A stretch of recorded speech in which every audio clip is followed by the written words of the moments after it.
word, a singular word. I've been like this for hours. Not me getting the smuttiest book on earth. Obsessed with guns. I just love this feeling. I genuinely don't know if I can read this book. I get the hype. Just Dakota crazy, which I appreciate. I don't know.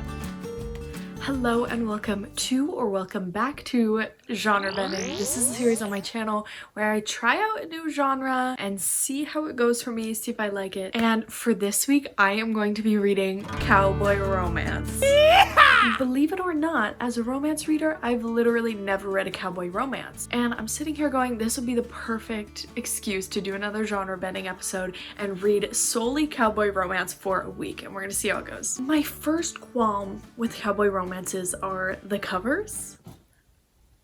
I have loaded the first book onto my Kindle. That's how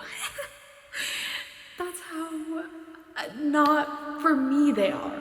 That's how not for me they are. The first book I'm going to be reading is Rope the Moon by Ava Hunter. Again, the cover, I'm just like, I don't know if it's just a me pet peeve, but I hate when there's like real people on cover in romance specifically. If it's like a literary fiction, a memoir, like I don't care, but a romance, I've fallen victim to needing a cartoon character on the cover. I don't know. Anyways, this is from the Runaway Ranch series. I've loaded it on my Kindle and I'm gonna read the synopsis for you guys. I genuinely don't know if I can read this book. I'll read the first 2 sentences and we'll see how it goes. Okay, a sexy, small-town, military standalone romance novel by best-selling author Ava Hunter. I was a good girl who played by the rules, except when it came to Davis Montgomery, a handsome former Marine with a rough touch and a man I loved. But when he didn't ask me to stay, I took it as a sign to leave my small town and chase my dream. What a mistake it turned out to be. Now, I'm back, running from the flames of my past to find a fresh start. But fresh doesn't always mean easy, not when I can't hide my bruises or the baby I'm carrying. I got this from a good review. I did some research. I asked, what is a good cowboy romance? And this came up multiple times, so I thought, hey, I'll read it. The next book I'm gonna read, I'm actually really super excited for. My coworker recommended it to me. For now, we're gonna read Rope the Moon and see how it goes. I feel like the pirate genre bending was like totally chilled, super fantasy, but this might just be like embarrassing. Some romances, I just like can't help but like hate the cringe, and other times I love the cringe. So I'm really hoping this is like, I love the cringe vibes in this. Like, I don't know. It's a second chance romance. We're gonna give it a try. She's pregnant. She's going back to her hometown. It's gonna be great. Positive affirmations. Okay, let's hop into this.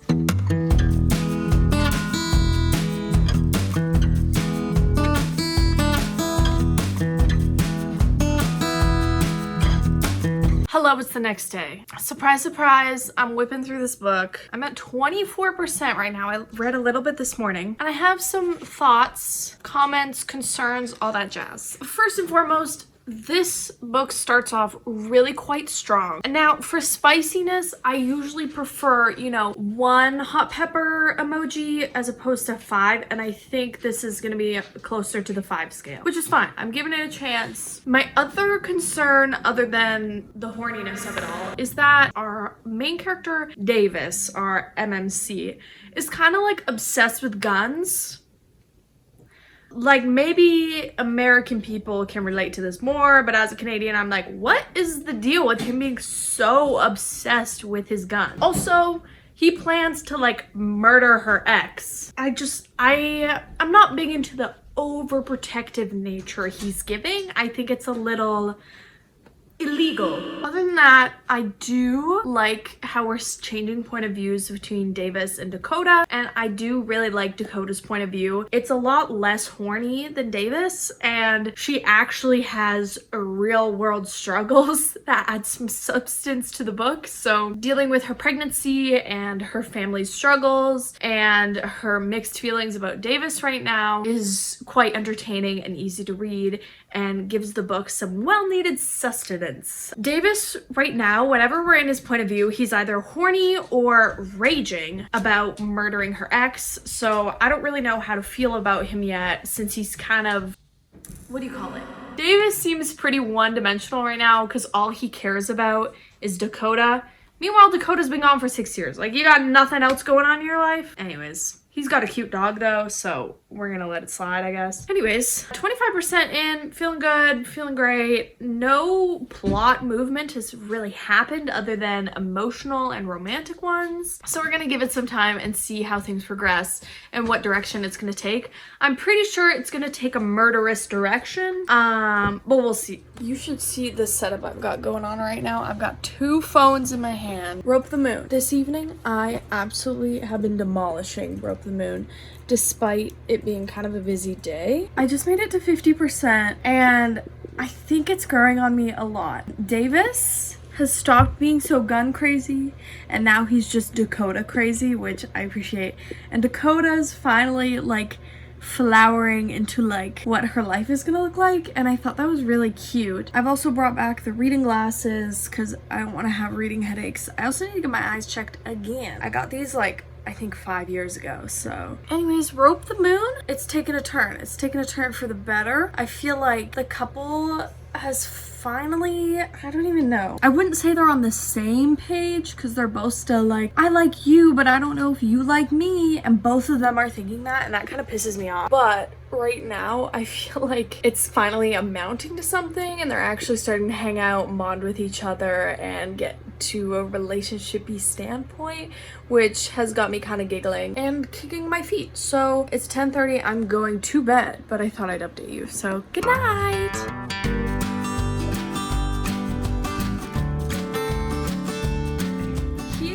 The update you've all been waiting for. I'm 66% of the way through and I am prepared to sit down and finish Rope the Moon. Right now, the couple is officially coupling and they've gotten over all their hoo-ha, whatever. Hoo-ha. Anyways, they've gotten over what they were getting through, spoilers, and now they're like officially together. He's like the father of her child or whatever. She's like accepting the pregnancy. She's like ready to be a mom. Oh, are my cheeks rosy? I feel very warm. Oh my gosh, I think I might be getting sick. I have had like a super long week. I feel like it's been crazy, so I haven't gotten much B-roll so far, but I'm prepared to do some B-roll right now.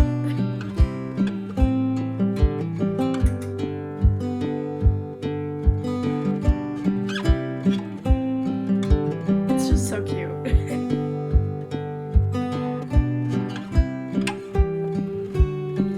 Some of this stuff is just way too cringe. Beef?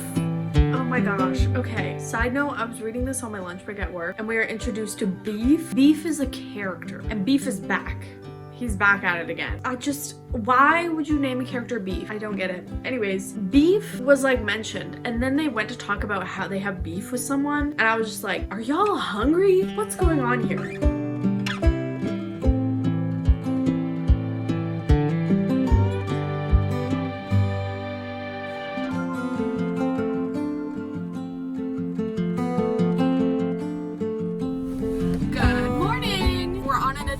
We're going to the library to pick up the next read. Okay, I'm parked, the doors are locked, we can chat. I'm headed to the library. I went across town to this library because all the Lyla Sage books are like snatched off the shelves right now. So I'm gonna pick up, all the titles are the same, but I can't remember which one I'm grabbing. It's the one with the ginger. I finished Rope the Moon last night and unfortunately I did see the twist. It was quite the bummer and I was like, I freaking knew it, but not in a bad way. Anyways, let's get to the library. Okay, the sun is so bright, but I made it to the library. I don't have my library card. Shit. Okay.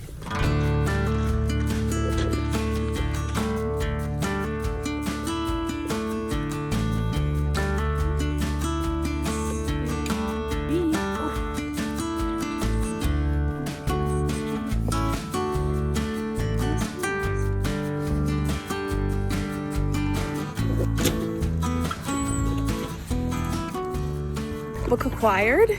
I'm literally so embarrassed. I forgot my library card, so I had to go up to the ladies. And not me getting the smuttiest book on earth. I'm just like, okay, this one, please. I just love being right downtown. Like, the library I'm at is right in the heart of downtown in my hometown, and it's so cute and quaint. I'm like, I need to do this more often, guys. Like, come on now. It's so cute over here. My plan for today is I am dog walking next. That's my next errand. And I think I'm gonna start up the audiobook for Lost and Lassoed and then start it on physical when I get home. Let's go walk a puppy.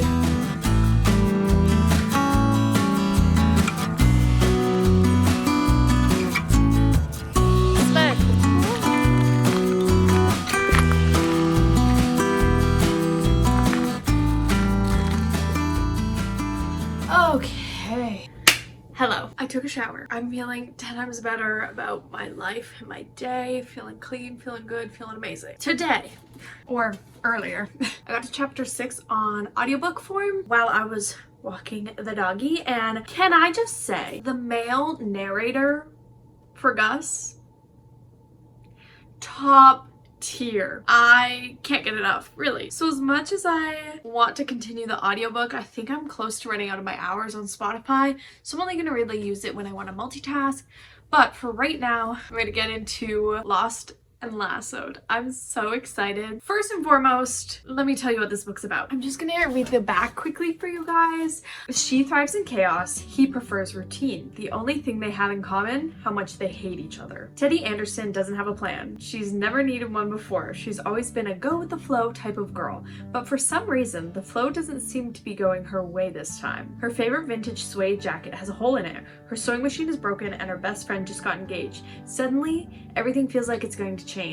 Teddy is used to being a leader, but now she's feel like she's getting left behind, wondering if life in a small town she loves is enough for her anymore. Gus Ryder has a lot on his plate. He doesn't know what's hard, taking care of his family's 8,000-acre ranch or parenting his spunky 6-year-old daughter who is staying with him for the summer. Gus has always been the dependable one, but when his workload starts to overwhelm him, he has to admit that he can't manage everything on his own. He needs help. His little sister's best friend, the woman he can't stand, is not who he had in mind, but no one else can step in. Teddy's the only option he's got. Teddy decides to use the summer to try and figure out what she wants with her life. Gus, on the other hand, starts to worry that he'll never find what he needs. Tempers flare, tension build, and for the first time ever, Gus and Teddy start to see each other in different light. As new feelings start to simmer below the surface, they must decide whether they should act on them. Can they keep things cool, or will both of them get burned? Okay, I get the hype. I really get the hype. I'm only, 6 chapters in? How many pages is that? I haven't checked. I am 40 pages in, and I'm already, like, obsessed with this book. I love Gus. I love the enemies to lovers vibes. I actually really adore Teddy, our FMC. She is, like, a ginger fashion designer, and I'm like, this is me in another life. Okay? Simple as that. And I'm so excited to get into it and keep reading it because, I don't know, the intro was just so strong. We were introduced to her best friend and her best friend's fiance, and they're helping them renovate a bar that they just bought. But Teddy and Gus get locked in the basement together, and their banter is just absolutely hilarious, and I love it so much, and I can't get enough, and I can't keep I'm so excited to keep reading. Okay, let's hop into it.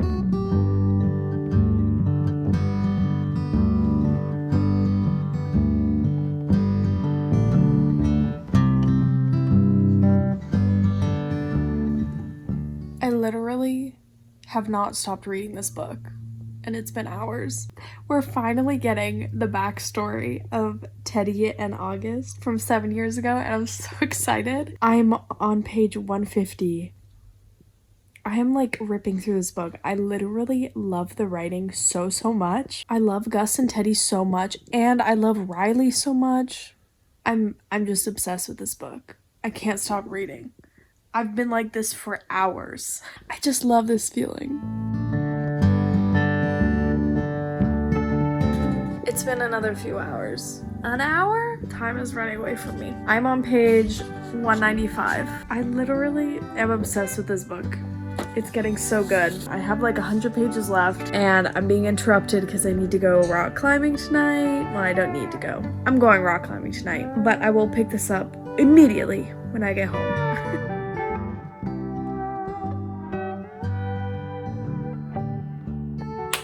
Good evening. It is the next day. I've had a long freaking day today. Got off work, got groceries, ran some errands, you know the drill. It is now 8:08 p.m. and I am on page 230 of Lost and Lassoed by Lyla Sage. I'm gonna say this right now, this might be the most successful genre bending ever.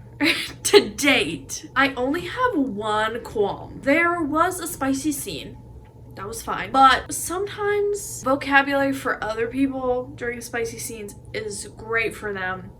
But when I read it, I just like feel like it's degrading to women. There was only like 2 instances of that where I was like, ugh, can you not use that word, please? Like, that's kind of, I don't know. But other than that, literally, I have no other issues with this book right now. That's the only problem I've had with this book. A word, a singular word. I just like, based on the cover, I was like, oh, this is gonna be like 5 spice emojis like the last one was. But this book was like really tame when it came to the spice. And it was more of like a slow burn. Obviously, we're doing enemies to lovers, which I really loved. They're kind of taking it slow, and there's also a bunch of like real world problems in the mix, and it's not just a cowboy. Like, he's a fully recognized character and fully developed, and I feel the same way about Teddy as well. I feel like she's also a fully developed character, and they feel so real to me, and their struggles feel so real and relatable. Anyways, I'm gonna sit down and finish this.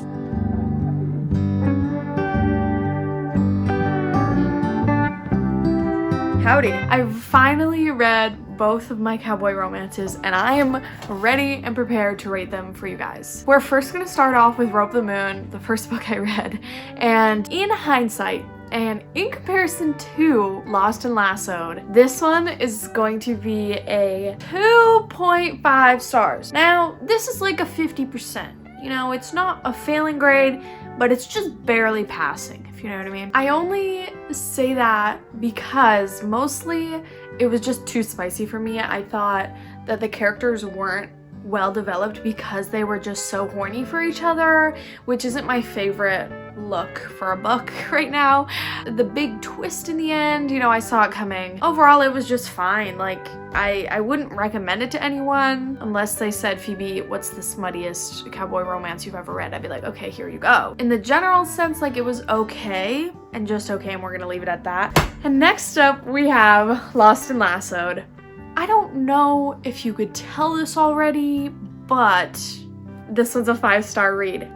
I think this is my first 5-star read of 2026. I literally was not expecting this at all. I feel like Rope the Moon totally put me off of the genre, so I was like not thinking good things going into this. But now that I've sat down and read it, I literally could not get enough of this book, and I got that 5-star feeling this whole time I was reading it. Again, my only complaint is one word, that's it. And that's just a personal preference, I mean, at the end of the day. So I think it works really well as a standalone, but I am 100% interested in reading the rest of the couples in the series. But I absolutely love starting with this one. I feel like the characters really resonated with me, and especially the enemies to lovers, I feel like was done so well. It was so gradual. There was never like one moment where it's like, they like each other now. It was very like, they're slowly building up their relationship and learning to love each other. And I just thought it was really wholesome and endearing. Her daughter was so cute. I loved all the family dynamics. I really loved Emmy and Brooks, and I really want to read their book now. So loved this. Highly recommend. 5-star read, first 5-star of 2026. With all that being said, thanks so much for making it to the end of this video. If you like this video, like it, comment, subscribe, do whatever you need to do. And I hope you have a wonderful rest of your day, and I'll see you in the next one. Bye guys.